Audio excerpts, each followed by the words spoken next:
বিএনপির চেয়ারপারসন বেগম খালেদা জিয়ার শারীরিক অবস্থা অত্যন্ত সংকটময়। চিকিৎসকদের উদ্ধৃতি দিয়ে বিএনপির মহাসচিব মির্জা ফখরুল ইসলাম আলমগীর এ তথ্য জানিয়েছেন।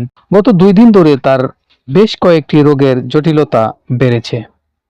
বিশেষ করে ফুসফুস, কিডনির সমস্যাগুলো বেশি পরিমাণ বেড়েছে।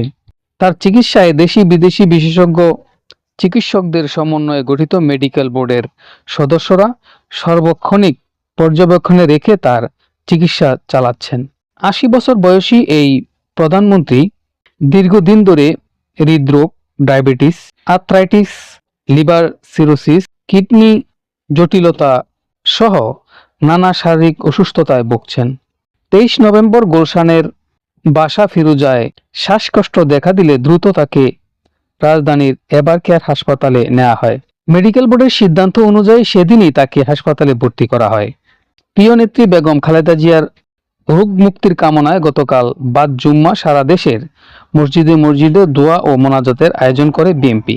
রাজধানীর নয়াপল্টন মসজিদে জুমার নামাজ আদায় ও দোয়া শেষে বিএনপির মহাসচিব মির্জা ফখরুল ইসলাম আলমগীর চিকিৎসকদের উদ্ধৃতি দিয়ে সাংবাদিকদের একথা বলেন। এ সময় বিএনপির যুগ্ম মহাসচিব রুহুল কবির রিজভী, যুবদলের সভাপতি আব্দুল মোয়ায়েম মুন্না, সাধারণ সম্পাদক নুরুল ইসলাম নয়ন, বিএনপির প্রচার সম্পাদক আসাদুল করিম শাহিন সহ অঙ্গ ও সহযোগী সংগঠনের নেতৃবৃন্দ উপস্থিত ছিলেন।